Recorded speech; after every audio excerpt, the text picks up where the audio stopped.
Mi nombre es Manuel y conduzco taxi en Tijuana desde hace varios años. La rutina siempre fue la misma. Tráfico denso, pasajeros apurados, discusiones por tarifas. Pero hace medio año decidí cambiar de turno y trabajar solo de noche. Creí que sería más tranquilo. Menos coches, menos competencia y clientes que pagaban mejor. No imaginaba que esa decisión iba a marcarme para siempre.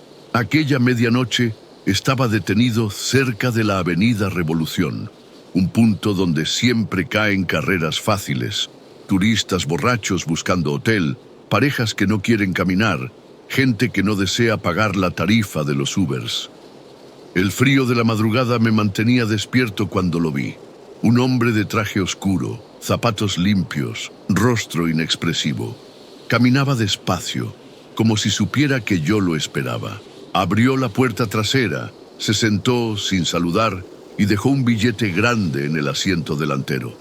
Su voz fue apenas un susurro. Colonia Camino Verde. El nombre me hizo tragar saliva.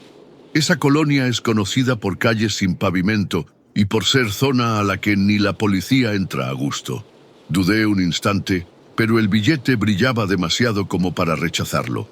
Encendí el motor y partí rumbo a las colinas, mientras la ciudad quedaba atrás. Intenté romper el silencio con preguntas simples, pero él solo contestaba con monosílabos, sin despegar la mirada del parabrisas. Era como si no estuviera conmigo, como si viajara en otro mundo.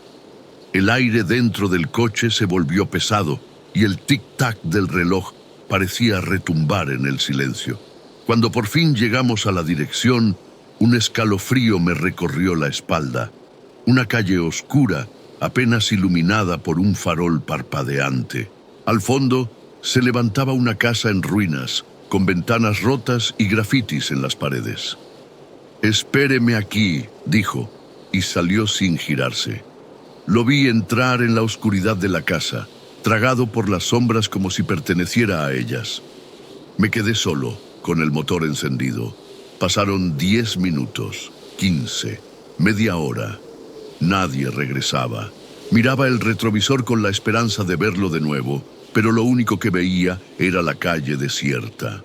Empecé a sentir que había otra presencia en el asiento trasero, un peso invisible que me observaba.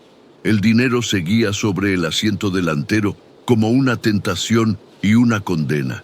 Finalmente, cuando pasó casi una hora y no daba señales, decidí largarme.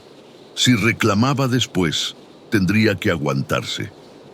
Pisé el acelerador y volví al centro, recogiendo a clientes borrachos como si nada. Pero esa madrugada, algo se había quedado en mi coche. A la mañana siguiente, mientras limpiaba el asiento trasero, vi un sobre grueso. Lo abrí con curiosidad y casi se me cayó de las manos. Estaba lleno de billetes, mucho más de lo que ganaba en semanas. Entre ellos había una nota doblada. «No debiste irte. Ahora te toca a ti».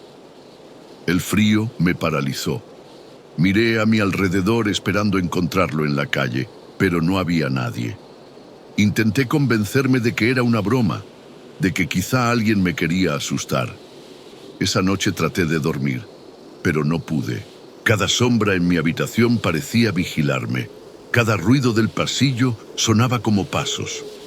Encendí el celular para distraerme y descubrí un mensaje de un número desconocido. «Hoy te toca esta ruta», acompañado de una dirección. Lo borré de inmediato. Al día siguiente, a la misma hora, otro mensaje. «Te esperamos». Nunca contesté. Pensé en bloquear el número, pero los mensajes seguían llegando desde distintos remitentes. Empezaron a aparecer señales en mi coche. Un billete doblado en el asiento, un sobre más pequeño bajo la alfombra, incluso una foto de mi taxi estacionado frente a mi casa. El miedo se instaló en mi cuerpo como una enfermedad. Decidí dejar el turno nocturno, pero el terror no se fue. Cada noche recibía mensajes con ubicaciones distintas. Calles sin salida, casas abandonadas, colinas desiertas. No respondía. pero al día siguiente encontraba otro sobre con dinero y una nueva nota. Una madrugada, mientras volvía por el bulevar, lo vi en el retrovisor, el mismo hombre de traje parado bajo un farol, mirándome sin expresión. Mi corazón golpeaba tan fuerte que pensé que el parabrisas iba a romperse. Aceleré sin mirar atrás, pero al llegar a casa hallé otro sobre en el asiento. Esta vez, además de billetes, había una llave envuelta en cinta negra. No tenía idea de qué habría ni quise averiguarlo. La guardé en un cajón, pero a la mañana siguiente estaba sobre mi mesa de noche. No importaba dónde la escondiera, siempre volvía. Una noche me armé de valor y decidí ir a una de las direcciones que enviaban. Era una calle sin salida con una puerta de lámina oxidada. El mensaje decía: toca la bocina 2 veces. No lo hice. El aire estaba inmóvil, como si todo me esperara. Sentí ojos detrás de la ventana, pero no me atreví a acercarme. Volví al coche. En el asiento había otro sobre. Dentro, una foto mía, frente a esa misma puerta, con la llave en la mano. Detrás de mí se veía una sombra alta, más grande que la puerta. Mi estómago se encogió. Miré alrededor. No había nadie. El celular vibró de nuevo con un mensaje: ya llegamos por ti. Desde entonces, cada vez que intento dormir, sé que no se trata de un cliente perdido ni de un pasajero extraño. Sé que tarde o temprano tendré que abrir la puerta correcta con esa llave. Y ese día, Dark, tal vez este relato quede inconcluso, porque el viaje no será de regreso. Me llamo Mariela y desde hace 5 años vendo ropa en un tianguis del centro de Tijuana. No es el trabajo más glamuroso, pero paga las cuentas. Calor insoportable, clientes regateando hasta el último peso, y esa mezcla de ruido y voces que te persigue incluso al llegar a casa. Aquel viernes empezó como cualquier otro, con la mercancía acomodada y el bullicio de siempre. Pasado el mediodía, entre el sol quemante y las sombras de los puestos, apareció una mujer mayor, vestido sencillo, cabello recogido y un carrito cubierto con lona oscura. Su voz era rasposa. «Mija, ¿quieres mercancía barata?» Dudé. La mujer levantó la lona y vi blusas, pantalones y vestidos de marca, algunos todavía con etiquetas. «Todo en 500», dijo. Era demasiado barato para ser normal, pero el dinero manda, y terminé aceptando. Esa tarde vendí como nunca. La gente se abalanzaba sobre el puesto, preguntando por las prendas nuevas. Volví a casa con los bolsillos llenos, pensando que había tenido la suerte de mi vida. Pero la buena fortuna en Tijuana nunca dura. Esa noche, al llegar a mi calle, noté a 2 hombres en la esquina. Ropa oscura, miradas fijas. Caminé rápido hacia mi puerta, pero escuché una voz detrás. «Señora». Me giré. Eran los mismos. Uno tenía una cicatriz en la mejilla, el otro joven, con ojos inquietos. «Queremos lo que no es suyo», dijo el de la cicatriz. Mi corazón se aceleró. Respondí: «Yo la compré». El joven se cruzó de brazos. Eso no estaba en venta. Mis manos temblaban sobre las llaves. El de la cicatriz agregó: «Lo que vendió esa mujer pertenecía a alguien que ya no está vivo». Sentí un frío en la espalda. Me dieron un sobre con el mismo dinero que yo había pagado. «Devuélvalo mañana», ordenaron. Asentí sin opción. Pasé la noche en vela, imaginando sus rostros esperando afuera. A la mañana siguiente, llevé la mercancía al mismo lugar donde la compré.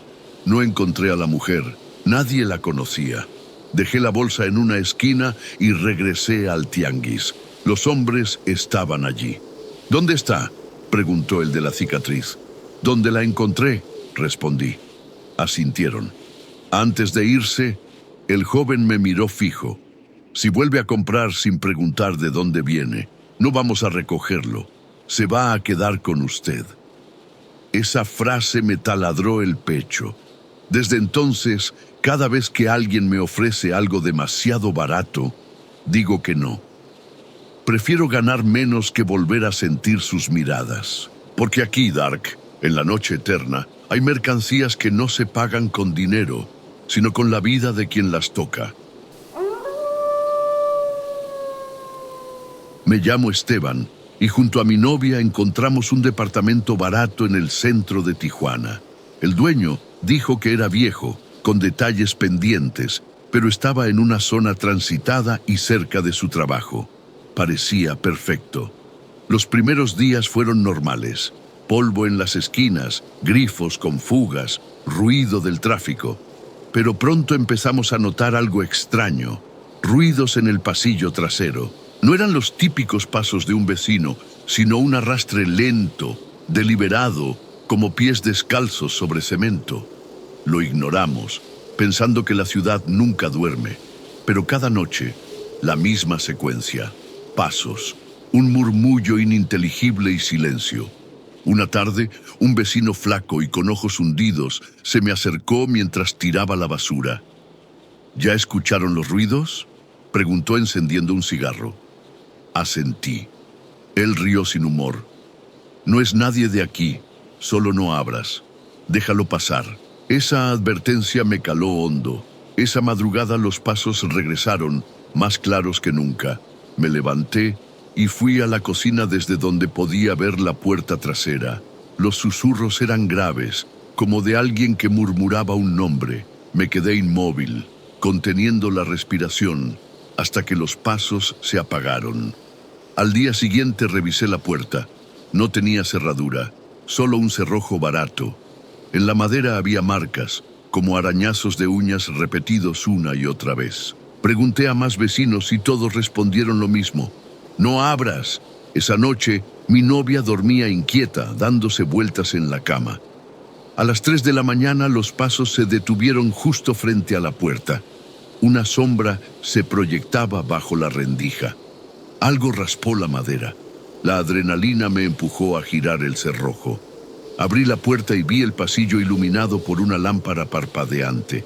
Al fondo, un hombre delgado, descalzo, con sudadera sucia y capucha. No se movía, solo me miraba. En su mano brillaba una navaja. Sentí el cuerpo paralizado.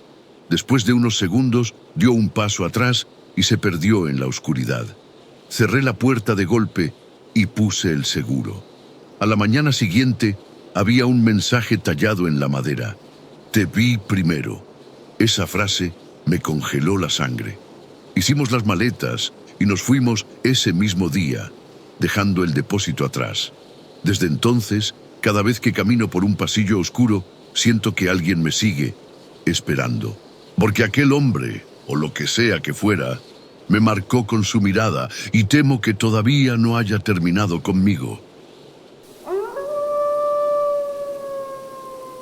Soy Luis, chofer privado en Tijuana. Manejar de noche me enseñó a distinguir el ruido del miedo, motores lejanos, perros inquietos, sirenas que nunca llegan a tiempo. Estaba por cerrar la app cuando llegó un mensaje de don Rafa, cliente habitual de modales limpios y sombra pesada. Tengo un encargo, pago el doble, no preguntes. Él siempre paga en efectivo y nunca repite direcciones. Su silencio compra obediencia. Dudé con el pulgar sobre la pantalla mientras el tanque pedía milagros. Al final respondí «¿Dónde?» y puse el coche en marcha, convenciéndome de que sería un traslado breve. Elegí no pensar en riesgos, solo en la aguja del combustible y en la cuenta que no espera. Programé la ruta, apagué la música por costumbre y dejé que la ciudad se apagara conmigo, una lámpara a la vez, como si cada foco fuera un párpado vencido. Lo pensé demasiado tiempo, como si el teléfono pesara más que el volante. La noche parecía sostener la respiración, esperando mi decisión. El reloj del tablero marcaba minutos que no existían y aún así dolían. Sentí el corazón en la garganta, latiendo como una sirena apagada. El aire olía a goma caliente y a promesas caras. Me dije que sería rápido, me dije que sería seguro. Me mentí. La ciudad estaba desierta, pero mis dudas llenaban cada esquina. Apagué la música por costumbre, para escuchar lo que no quería oír. Las luces rojas del tablero eran diminutos ojos abiertos en la oscuridad. Me vi reflejado en el vidrio y no me reconocí. La calle de llegada estaba a medias, como si hubieran detenido un mal sueño. Postes sin luz, basura amasada en los bordes, un perro masticando algo que preferí no identificar. Me estacioné junto a un muro húmedo y esperé con la palanca en parking y el pie tensando el freno. A los 5 minutos emergió un hombre delgado desde un callejón. Sudadera con capucha, jeans oscuros, tenis manchados. Lo raro no fue su prisa, sino el olor. Cloro, humedad, un filo metálico que se quedaba en la lengua. Subió atrás sin saludar y cerró la puerta con un clic que pareció apagar otro foco en mi cabeza. A la salida por la carretera vieja, dijo, voz de papel mojado. No miró el retrovisor, ni el tablero, ni mis manos, solo su propia sombra. El cloro se pegaba a la tapicería como una nube. Bajé el volumen inexistente por reflejo. Los perros dejaron de ladrar cuando pasamos, como si nos reconocieran. Pisé suave. La calle respondió con piedras. Las casas parecían sostenerse por costumbre. Un gato cruzó y no llegó al otro lado. El cielo estaba opaco. Lo poco de luna se volvió rumor de vidrio. Un abanico de moscas golpeó el parabrisas y desapareció. El trayecto se volvió interminable. Bajé un poco las ventanillas para que entrara aire y el olor no me mareara. El tipo atrás no se movía, como si estuviera calcado al asiento. Pensé en ofrecerle abrir la ventana, pero la palabra se volvió piedra. Pasamos por un retén improvisado. Nadie nos detuvo. El hombre respiraba tan bajo que por momentos creí que no respiraba. En una curva vi su perfil a contraluz. No estaba tenso, estaba rígido, como si cada músculo hubiera aprendido a quedarse. La ruta nos sacó de lo iluminado y nos metió en el cuero oscuro de almacenes cerrados, lotes baldíos, bardas con marcas de lluvia. Un tráiler dormido parecía una ballena varada. La radio estática dijo un nombre que no reconocí y cayó. El teléfono vibró en la guantera.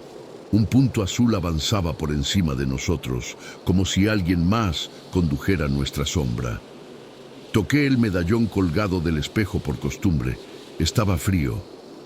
Una bolsa vacía en el piso se hinchó y colapsó con la respiración del coche. El cloro volvió a morderme la lengua.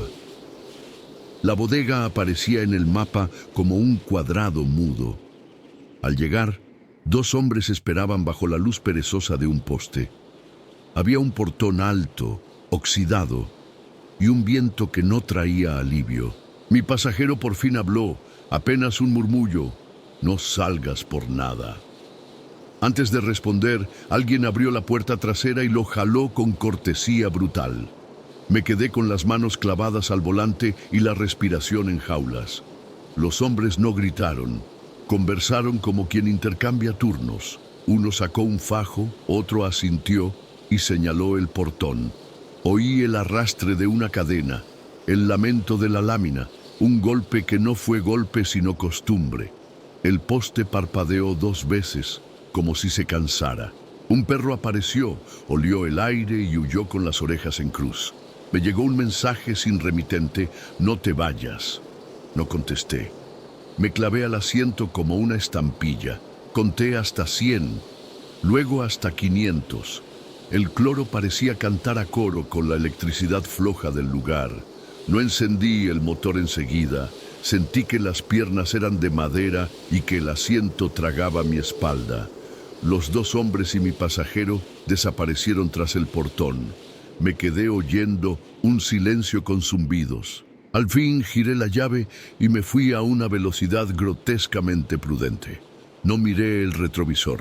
A mitad del camino tuve que orillarme porque las manos me temblaban. Abrí la guantera, saqué un paquete de chicles y mastiqué uno como si fuera una cuerda para no caer. En el edificio, la ducha no quitó el olor. El vapor lo volvió más real, más pegado. Cambié las toallas, abrí ventanas, recé sin acordarme de a quién. Dormí en golpes, cuerpo en huelga y ojos en guardia. Soñé con pisos lavados que no se secaban nunca, con charcos que se movían solos, con luces que se apagaban detrás de mí, aunque yo caminara hacia ellas. Desperté con las manos mojadas y el sabor del cloro en la garganta. A media tarde, la noticia cayó como piedra. Hombre desaparecido en Sánchez Taboada, investigan posible secuestro. Abrí la nota con el estómago en puño. La foto era él, el pasajero rígido, con otra ropa y la misma boca sin curva. Cerré el teléfono y lo abrí de nuevo, como si el gesto pudiera cambiar el final. Esa noche evité la zona, cambié rutas, estaciones, rechacé carreras cuando el instinto me jalaba de la manga. Aún así, al aparcar frente a casa, encontré un sobre bajo el limpiaparabrisas, billetes limpios y un papel torcido. Cumpliste, no preguntes, pronto. Lo guardé sin contarlo. Me dije que lo devolvería. Me mentí. En la cocina, el olor volvió como recuerdo mojado.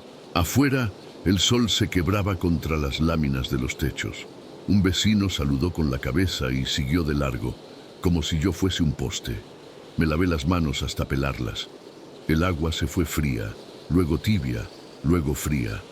El reloj se negó a dar la hora exacta. Lo más inquietante venía con el dinero, una llave pequeña envuelta en cinta negra. La guardé en un cajón que casi nunca abro. A la mañana siguiente estaba sobre la mesa. La pasé a la mochila. Esa noche apareció en el portavasos. No sé cómo vuelve. Los mensajes cambiaban de número pero repetían la misma voluntad. Ubicaciones, horas, verbos imperativos. Abre. Espera. Ahora. Empecé a rechazar todo viaje fuera de la app. A veces el taxi amanecía con el vidrio empañado por dentro, como si alguien hubiera respirado un rato larguísimo.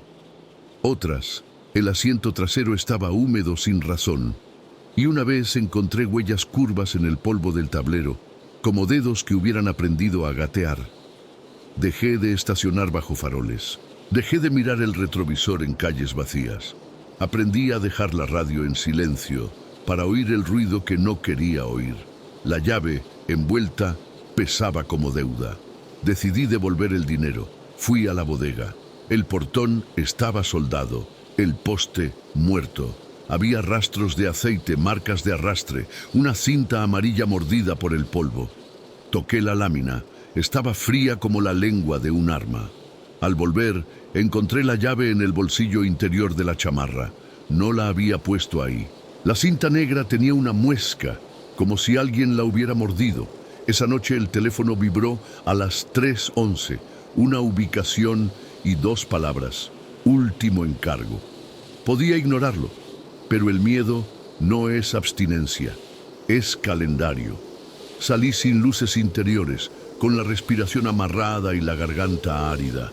Me seguí prometiendo que al terminar lo dejaría todo. El motor sonaba correcto, el corazón no. La ciudad hizo lo suyo. Esconder lo que mira, mostrar lo que calla. Un perro cruzó y ladró a la nada. La luna se subió a una nube y no volvió a bajar. La construcción quedaba cerca de la carretera, un cascarón de concreto con sótano abierto. La luna era una uña sucia en el cielo sin testigos. Aparqué con el motor apagado. La llave pesó, como si se hubiera llenado de plomo. Bajé con la linterna del celular. Pasillos sin puertas, polvo que tragaba huellas, un zumbido eléctrico en algún rincón. Al fondo, una hoja de metal con una cerradura limpia, nueva, absurda en ese esqueleto. La encajé y giré una vez. El clic sonó delicado como un vaso al romperse lejos. Abrí apenas. El olor a cloro salió a recibirme. Viejo amigo, mala noticia. Respiré por la boca y avancé. Una sombra se movió donde no había nada que proyectara sombras. «Rápido», dijo una voz que parecía venir del mismo concreto. No pregunté. No miré hacia arriba. El tiempo se volvió una cuerda corta, tirante. That tiraba de mí como si supiera mi nombre. Adentro había cubetas, guantes, bolsas negras apiladas y una mesa con ruedas. No miré el contenido de las bolsas. No quise. Escuché pasos arriba o recordé pasos. Ya no sé. Cerré, quité la llave y corrí. Arranqué con luces apagadas y me alejé sin respirar. Nadie me siguió. En el asiento del pasajero había un sobre con 3 palabras. Listo. Descansa. No dormí. Desde entonces, cada medianoche, las luces de la cochera parpadean 3 veces y la llave aparece donde no la dejé. Si algún día este relato se corta a la mitad, será porque giré por fin esa llave en la puerta incorrecta y el cloro me dejó sin lengua para contarlo. Me prometo no volver y sin embargo conduzco en círculos alrededor de la misma ausencia. La ciudad aprende tus rutas como aprenden los buitres la forma de tu sombra. Yo manejo, callo, vuelvo y el silencio me conduce a casa con la precisión de un mapa que no tuve, que no pedí, que ya memorizó mi miedo. Soy David y durante 3 años trabajé como repartidor en moto en Tijuana. El turno nocturno nunca fue mi primera opción, pero el hambre y las cuentas vencen cualquier miedo. Aquella noche, después de 10 horas de pedalear entre tráfico y semáforos interminables, recibí la última orden: entregar un paquete en una zona apartada, cerca de un lote baldío junto a la vía rápida. No me gustaba nada la dirección, pero la paga extra brillaba en la pantalla como un anzuelo imposible de ignorar. Pasé por el local de sushi donde recogí la caja. La cajera, con ojeras profundas, me miró raro. ¿Vas para allá? Respondí que sí. Ella dudó, bajó la voz. Ten cuidado. Su advertencia me siguió como eco mientras arrancaba la moto. La ciudad aún tenía movimiento, pero al tomar la vía rápida, las luces desaparecieron poco a poco hasta que solo quedaban sombras de almacenes cerrados y basura acumulada. Llegué al lugar señalado. El lote baldío estaba cubierto de maleza y bolsas negras reventadas. Apagué la moto y marqué al número del pedido. Nadie contestó. Un silencio inquietante se estiraba entre los arbustos. Estaba a punto de largarme cuando los faros de un sedán negro sin placas iluminaron mi moto. Se detuvo bloqueando mi salida. 2 hombres bajaron. Uno apuntaba con un arma, el otro se abalanzó sobre la caja. «Bájate, cabrón», ordenaron. Obedecí. Rasgaron la cinta con ansiedad y levantaron la tapa. Adentro no había sushi, sino un viejo Nokia gris encendido. El que lo sostenía presionó un botón y un audio retumbó en el altavoz. Repartidor David Montes, 32 años, chaqueta roja, moto itálica, ubicado en este momento en la dirección señalada. Está solo. Sentí que la sangre me abandonaba. Era mi voz. Esa descripción era exacta y reciente. ¿Quién te mandó esto?, me gritó el del arma, acercando el cañón a mi pecho. Tragué saliva. No lo sé. Es un pedido de la aplicación. No me creyeron. El otro mantuvo el celular en alto. En la pantalla aparecimos los 3, grabados desde algún ángulo imposible. Pero había algo más. Una cuarta figura de pie, detrás de nosotros, vestida de negro, sin rostro visible. Giré instintivamente. No había nadie. El del arma también volteó maldiciendo. El de la pantalla temblaba. En el video, la figura comenzó a moverse, deslizándose sobre el pavimento sin doblar las piernas. Ambos hombres se miraron aterrados. «¡Vámonos ya!», gritó el que tenía la pistola. Corrieron al auto, arrojando el Nokia al suelo. El motor rugió y se largaron sin mirar atrás. Yo quedé congelado, con el corazón latiendo como tambor roto. Me acerqué al teléfono tirado. La transmisión seguía en vivo. La cámara mostraba mi moto, sola en el lote, y sobre mí, en el ángulo superior, un rostro pálido que me observaba desde arriba. Tiré el celular como si quemara y corrí a la moto. Arranqué con manos temblorosas, sin atreverme a mirar los espejos. El viento nocturno cortaba mi respiración mientras huía a toda velocidad. No regresé a casa directo. Di vueltas, cambié de ruta, convencido de que el sedán me seguía o que aquella figura podía aparecer en cada esquina. Cuando por fin llegué, apagué la moto sin luces y entré a mi cuarto con las botas puestas. Esa noche no dormí. Cada ruido del vecindario me erizaba la piel. El timbre del celular sonó una vez. No lo toqué. Al día siguiente borré la aplicación. Me dije que con eso acabaría todo. Pero esa misma tarde apareció una notificación en mi pantalla, aunque la app ya no estaba instalada. Nuevo pedido. Ubicación, lote baldío, vía rápida. No la abrí, la apagué. Volví a encender el teléfono y ahí estaba otra vez. Un sobre apareció en mi buzón, sin remitente, con un billete doblado y una nota. No puedes dejar de repartir. Desde entonces, cada noche escucho el zumbido de un teléfono viejo en la oscuridad. Sé que si lo contesto volveré a ver esa transmisión y esa figura detrás de mí. Y temo, más que a los hombres con armas, descubrir quién la graba, desde dónde y por qué sabe mi nombre completo. Trabajo en una tienda de conveniencia en playas de Tijuana. Nunca fue mi sueño, pero cuando llegué a la ciudad sin contactos ni dinero, tomé lo que apareció. El turno nocturno paga más, aunque también es el más solitario. De 11 de la noche a 7 de la mañana, el local cambia de piel.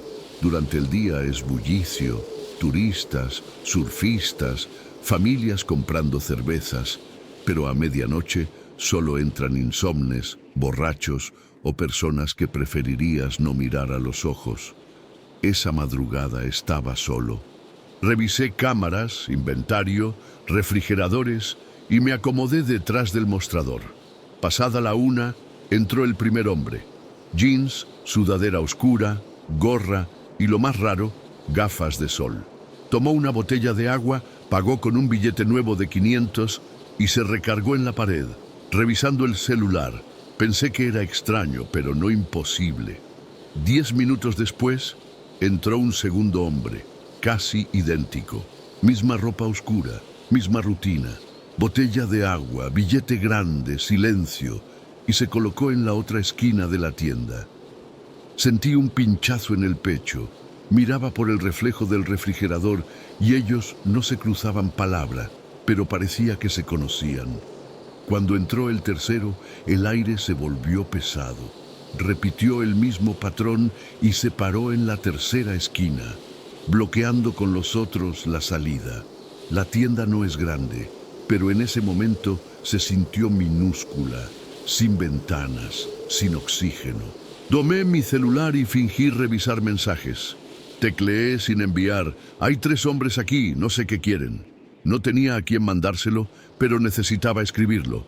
Todos miraban el teléfono como si esperaran algo. El reloj marcaba las 3:45. A las 4 el guardia del negocio contiguo suele hacer su ronda final antes de dormir en la caseta.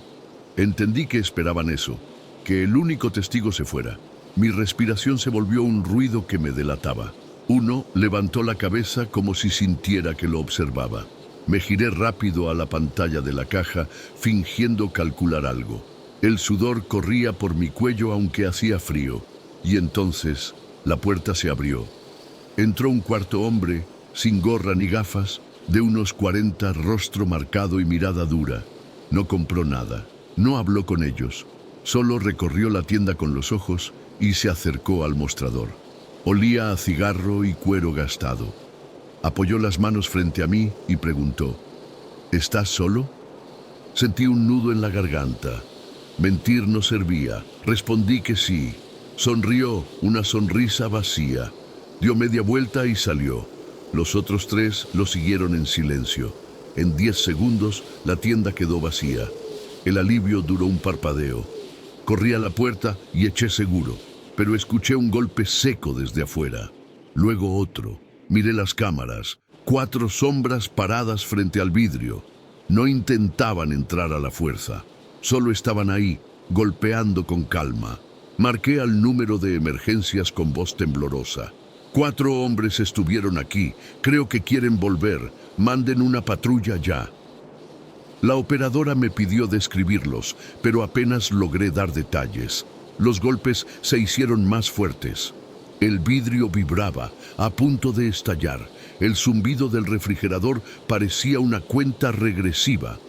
Las luces de la patrulla se asomaron al final de la calle. De inmediato, los golpes cesaron. Miré las cámaras otra vez. Ya no estaban. Los policías entraron, revisaron pasillos y estantes. No faltaba nada, ningún robo, ninguna evidencia. Solo mi miedo marcado en el sudor de la camisa. El reporte quedó vacío, como si no hubiera pasado nada. Terminé mi turno, pero al caminar a casa sentía que cada sombra me seguía. En las paredes vi reflejos que se movían cuando yo no lo hacía.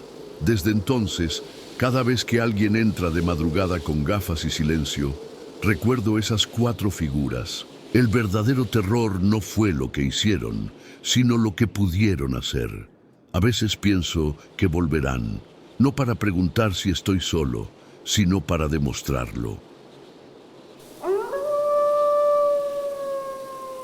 Me llamo Julio, y aquella noche había quedado de verme con 2 amigos, Daniel y Marcos, en una taquería cerca del Boulevard Aguacaliente. Íbamos rumbo a una fiesta que, según me contaron, sería en una privada elegante de la Chapu.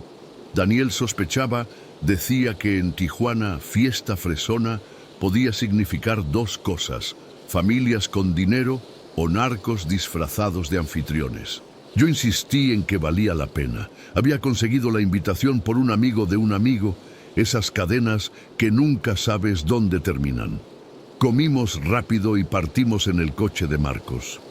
Cuando llegamos a la colonia, la reja estaba abierta. No había guardia ni caseta encendida. Las casas se veían grandes, con jardines bien cuidados, fachadas limpias y silencio. La dirección era Cedros número 19. Estacionamos a media cuadra y caminamos. Desde afuera, la casa no tenía música, no había gente entrando ni saliendo.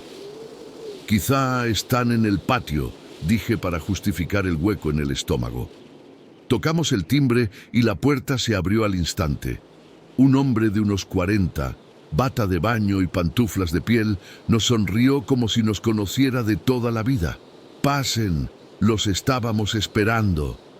Nadie respondió. Entramos con cautela.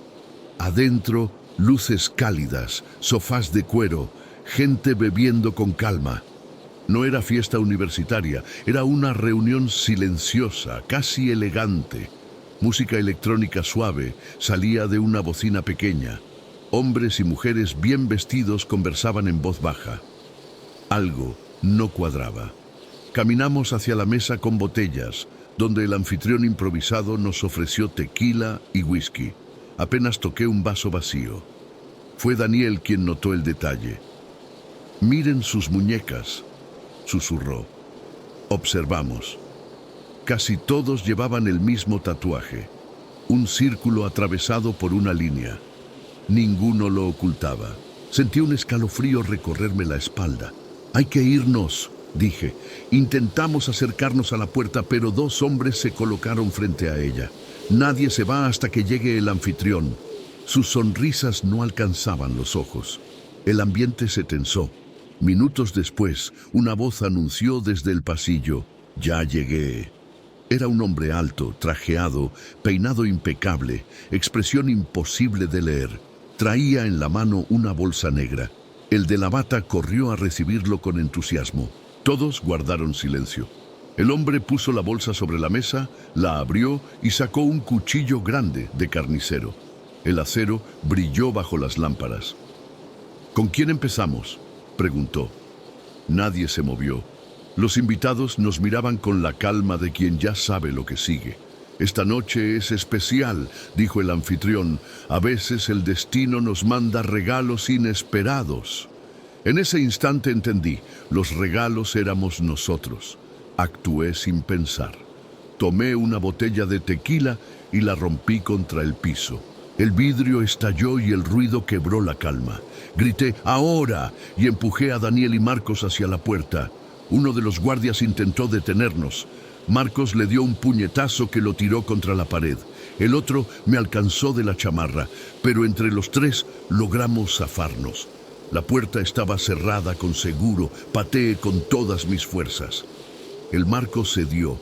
Corrimos al coche mientras detrás se escuchaban gritos y pasos apresurados. Marcos trató de encender el auto y falló. «No jodas», murmuraba entre jadeos. Desde la casa el anfitrión apareció en la entrada con la bolsa negra aún en la mano. Nos observó en silencio. El coche arrancó al fin y salimos de la privada sin mirar atrás. No hablamos durante el trayecto, solo respirábamos como si el aire pesara. Ya en casa de Daniel revisamos el celular. La conversación con la invitación había desaparecido. La dirección se borró como si nunca hubiera existido. Al día siguiente pasé por la colonia a la luz del sol. La calle Cedros saltaba del 17 al 21. El número 19 no estaba. En su lugar había un lote baldío, la tierra removida, como si hubieran excavado recientemente. Lo peor fue lo que encontré en la acera, una bolsa negra, abierta y vacía, moviéndose con el viento. Desde entonces evito aceptar invitaciones de desconocidos, incluso de conocidos. Cada vez que paso por esa zona, siento que tras alguna de esas fachadas alguien sigue esperando. Y temo que la próxima vez que digan «ya llegaron los invitados nuevos», vuelvan a estar hablando de mí. Soy Pedro y conduzco Uber en Tijuana. El trabajo tiene de todo: turistas ebrios, señoras exigentes, parejas discutiendo y tipos con ojos que mejor no preguntar de dónde vienen. Esa noche era miércoles, floja, con pocas carreras. Había dejado a un cliente en Chapultepec y me estacioné frente a un banco sobre el bulevar Agua Caliente. Afuera, el cajero iluminaba la acera con una luz blanca y fría. Me recosté en el asiento, calefacción baja, observando. Un anciano se acercó, encorvado, sujetando la billetera con ambas manos temblorosas. Insertó la tarjeta con dificultad. Lo miraba como si fuera mi abuelo, intentando recordar números. De pronto, apareció un joven de sudadera oscura, sonrisa falsa, gestos amables. Se inclinó, señaló la pantalla, habló bajo. El viejo dudó, pero terminó aceptando su ayuda. Sacó unos billetes, agradeció con palmada y se marchó despacio. El joven guardó algo en su bolsillo, la tarjeta. Ese detalle me heló. El anciano avanzó unos metros y sin tropezar simplemente colapsó, como si le cortaran los hilos. Mi mano fue a la puerta, dispuesto a bajar, pero entonces dos hombres aparecieron desde la otra acera. Caminaban rápido, no corrían. Uno revisó el cuello del viejo, el otro llamó por teléfono. Sin perder tiempo, lo levantaron como un bulto, lo metieron en un sedán oscuro y se lo llevaron. Todo ocurrió en menos de 2 minutos. Nadie gritó, nadie miró alrededor. Me quedé paralizado, con el corazón golpeando el volante. El cajero seguía brillando, indiferente. El joven de la sudadera ya no estaba. Sentí que acababa de presenciar un asesinato, o algo peor, un método. Dudé en irme, pero mi instinto me empujó hacia el cajero. El recibo aún colgaba de la ranura. Lo tomé, marcaba saldo disponible, 0.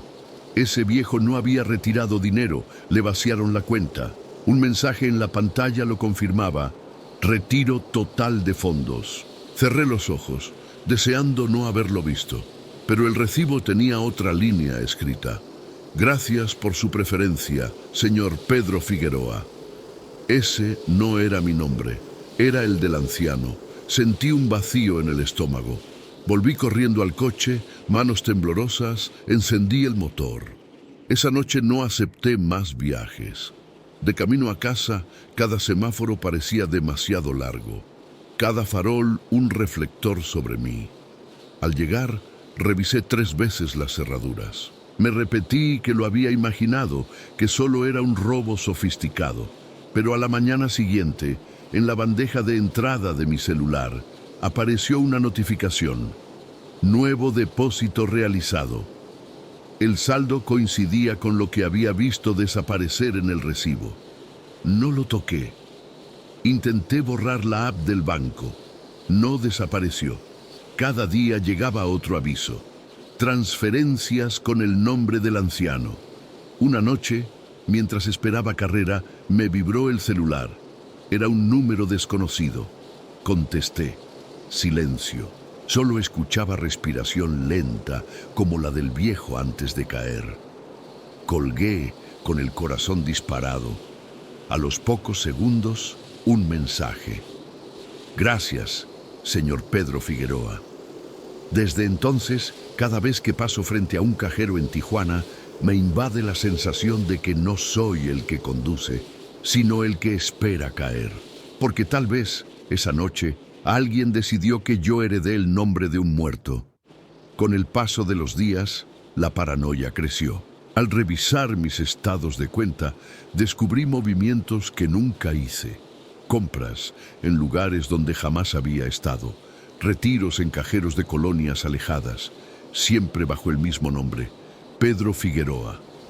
Llamé al banco, expliqué todo, pero la voz al otro lado parecía más aburrida que alarmada. Debe ser un error de sistema, dijeron. Colgaron rápido, como si supieran más de lo que admitían. Aquella noche soñé con el viejo. Lo veía de pie frente al cajero, la billetera en la mano, dándome su tarjeta como si me heredara algo. Desperté sudando, con la billetera de verdad sobre mi mesa.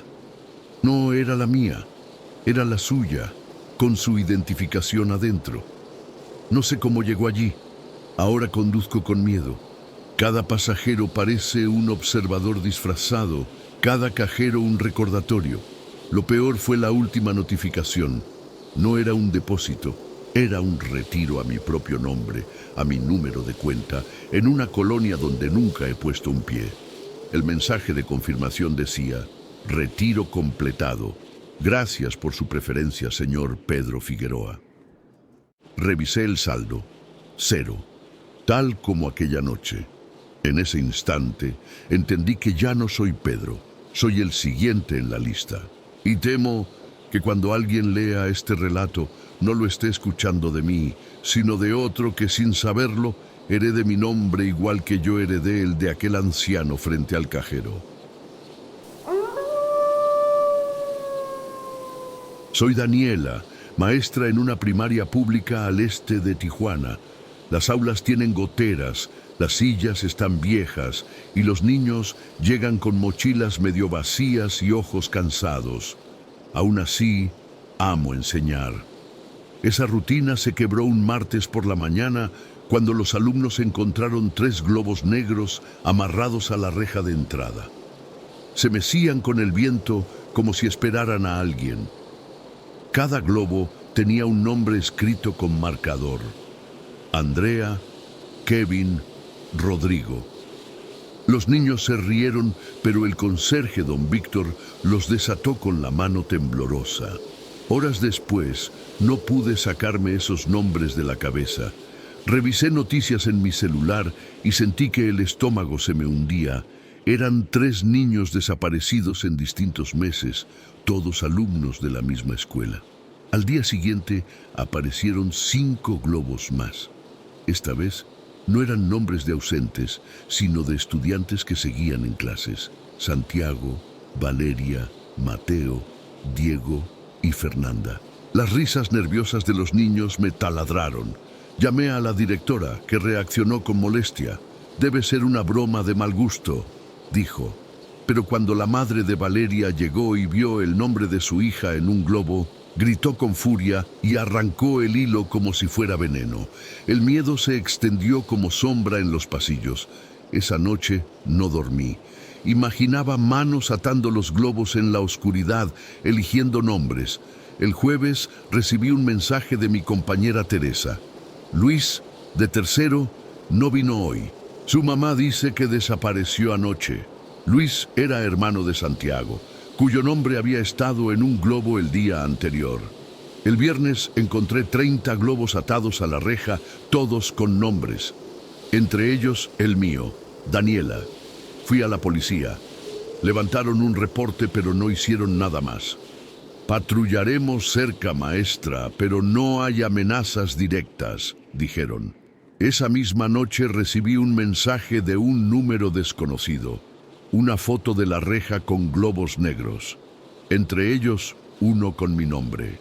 Me asomé a la ventana.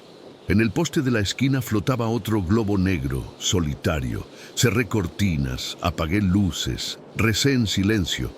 El lunes no fui a la escuela. Teresa me llamó al mediodía. Hoy aparecieron más globos, con nombres nuevos. Los niños que no vinieron. Colgué sin responder. La primaria cerró poco después, presionada por padres furiosos. Pero los globos no dejaron de aparecer. Los vecinos empezaron a verlos en esquinas, parques, azoteas. Algunos decían que los encontraban en sus patios, siempre con nombres de niños de la colonia. A mí me llegaban mensajes cada noche, solo una palabra: faltas. En la última semana comenzaron a aparecer globos sin nombre, vacíos, como esperando que alguien lo llenara. Ahora vivo encerrada, con las cortinas bajas y las llaves atrancadas, pero a veces escucho el roce de hilos en la reja, como si alguien amarrara otro globo en la oscuridad. He intentado ignorarlos, pero cada mañana encuentro un hilo negro en mi puerta. Lo peor fue anoche, cuando escuché risas de niños en la calle. Me atreví a mirar. Había 3 globos frente a mi casa. En uno, mi nombre. En los otros 2, los de mis padres. No tengo dudas, la lista continúa y tarde o temprano todos flotaremos en esos globos negros. Me llamo Sergio y durante años fui trailero en la ruta que cruza la carretera de Tecate hacia Mexicali. Esa línea de asfalto atraviesa la sierra como una cicatriz y en medio está el túnel de La Rumorosa, un lugar del que todos los camioneros hablan en voz baja. Dicen que allí se han perdido vidas, que los frenos fallan aunque estén nuevos, que hay curvas donde los muertos siguen de pie en la banqueta esperando aventón. Yo nunca creí del todo en esas historias, hasta la noche en que me tocó manejar solo, con una carga pesada y el reloj marcando las 2 de la madrugada. El viento azotaba las paredes de la sierra como si quisiera sacudirme del camino, y las luces del tráiler parecían tragadas por la neblina espesa. Cuando vi la entrada del túnel, un escalofrío me recorrió la espalda. El concreto húmedo reflejaba mi propio ruido. El túnel estaba casi vacío, pero en el espejo retrovisor creí ver faros detrás de mí. No había nadie en kilómetros. Respiré hondo, convencido de que eran juegos de mi mente. Entonces vi a un hombre parado a la orilla, dentro del túnel, vestido con ropa antigua, camisa blanca, tirantes y sombrero polvoso. No me hizo señas, solo se quedó inmóvil mirándome pasar. Pensé en frenar, pero algo en sus ojos me congeló. Seguí avanzando, con las manos firmes en el volante. Cuando salí del túnel, el aire era más frío. Revisé el retrovisor. El hombre estaba ahora de pie en la salida, como si hubiera cruzado conmigo. Creí que el cansancio me estaba jugando sucio, pero 10 minutos después, un ruido metálico retumbó en la caja. Frené y bajé a revisar. La carga estaba intacta. El aire olía a cloro y tierra mojada, una mezcla extraña para un tramo desértico. Subí otra vez a la cabina. Sobre el asiento del copiloto había un sobre. No estaba cuando salí del tráiler. Dentro había un papel arrugado con una frase escrita: el que entra paga con compañía. Mi piel se erizó. Encendí el motor de inmediato y conduje sin mirar hacia atrás. El túnel parecía seguirme en el oído, como si aún estuviera dentro. De pronto, escuché una voz grave detrás de mí, dentro de la cabina. «No debiste dejarme». Giré de golpe. El asiento estaba vacío. pero en el parabrisas se formó una mano marcada por el vapor, como si alguien respirara sobre el cristal. Los nudillos largos, la palma ancha, dedos demasiado fríos para ser míos. Pasé el resto del camino apretando el volante hasta que mis manos dolieron. Esa madrugada llegué al paradero y juré no volver a cruzar la Rumorosa de noche. Pero el destino no escucha juramentos. Semanas después me asignaron la misma ruta. Intenté negarme, pero la empresa presionó. La carga debía entregarse y nadie más quiso tomarla. Crucé de nuevo. Esta vez, al acercarme al túnel, vi luces titilando a lo lejos. Pensé que eran patrullas, pero cuando entré descubrí algo peor. Decenas de veladoras alineadas en las paredes, iluminando retratos viejos de choferes. Algunos estaban enmarcados, otros apenas pegados con cinta. En cada foto, los ojos parecían seguirme. El aire dentro del túnel se volvió helado, a pesar del motor encendido. Los faros iluminaron una silueta en el carril contrario. Un tráiler fantasma, oxidado, sin conductor, avanzando contra mí en silencio absoluto. Cerré los ojos, giré el volante y casi choqué contra la pared. Abrí los ojos. El carril estaba vacío. El corazón me retumbaba como si quisiera escapar del pecho. Cuando al fin crucé, pensé que lo peor había terminado. Pero al llegar al descanso de la sierra, vi mi propio tráiler estacionado, idéntico, con la misma matrícula.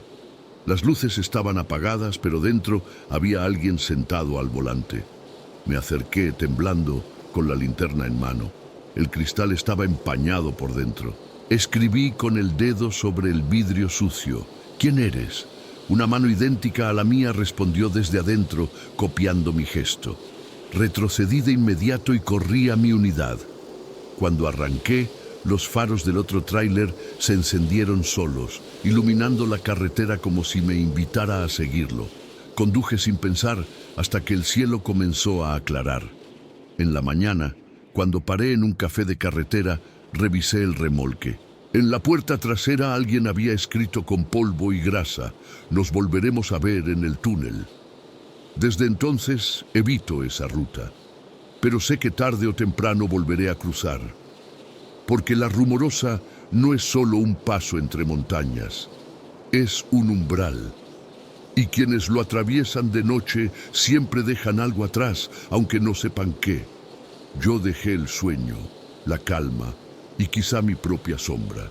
Y temo que la próxima vez que cruce, no regrese solo al espejo retrovisor, sino en el asiento de al lado, convertido en la compañía que otros traileros verán, de pie, esperándolos en la curva oscura del túnel. Me llamo Adrián y durante un tiempo trabajé como guardia de seguridad en un edificio de oficinas abandonado en la zona Río de Tijuana. El dueño lo había dejado a medio remodelar y contrató a una empresa privada para que alguien vigilara de noche. Nadie quería ese turno, así que me lo asignaron a mí. La paga era buena, pero desde el primer día sentí que algo no cuadraba. El lugar tenía 5 pisos, pasillos largos con paredes desconchadas y escaleras metálicas que crujían aunque nadie las pisara. A medianoche el silencio era tan denso que escuchaba mi propia sangre. Las cámaras instaladas no servían, se apagaban cada vez que pasaba algo raro. Yo me convencía de que eran fallas de electricidad, pero con el tiempo descubrí que no era así. La primera noche escuché pasos en el tercer piso. Subí con la linterna y encontré un pasillo vacío. El polvo del suelo no mostraba huellas, pero el aire olía a humedad vieja y cigarro apagado. A las 3 de la mañana el sonido volvió, pasos arrastrados, lentos, como si alguien caminara descalzo sobre grava. Revisé todo el piso y, en una esquina, vi una silla volteada contra la pared. No estaba ahí antes. Pensé que tal vez algún trabajador la había olvidado. La enderecé y regresé a la caseta.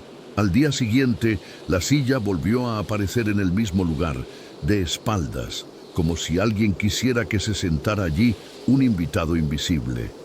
Con los días, lo extraño aumentó.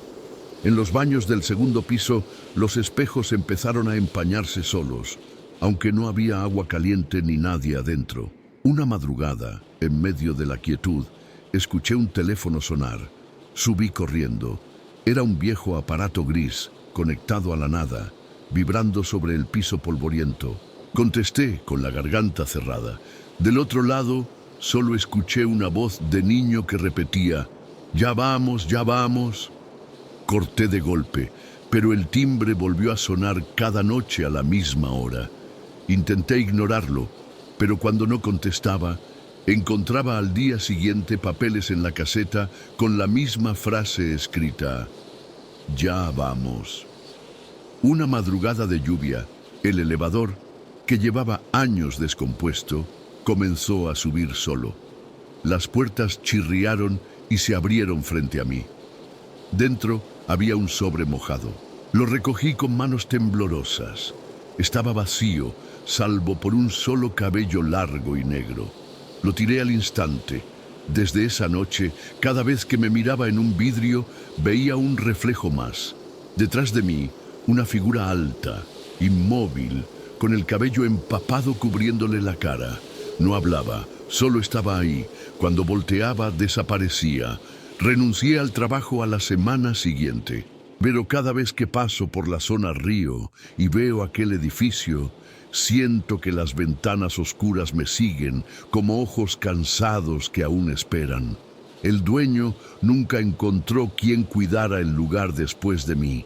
Hoy el edificio sigue vacío, pero de noche, si pasas despacio por la calle, dicen que aún se escucha un teléfono sonar en los pisos superiores, repitiendo una voz infantil: «Ya vamos».